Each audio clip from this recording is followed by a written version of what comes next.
آیا می دانستید جویدن دندان از طرف شب باعث تخریبات دندان شما شود؟ جویدن دندان از طرف شب یک عادت ناخودآگاه و غیر ارادی است که علتش استرس است و یا میتونه نامنظم بودن فکین در اثر ترومای متکرر ایجاد شود. تداویش استفاده از محافظ دندانی یا نایتگارد است.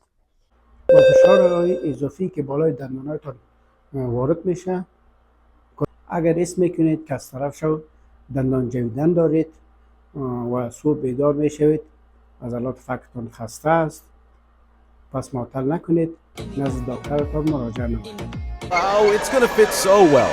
I'm so excited.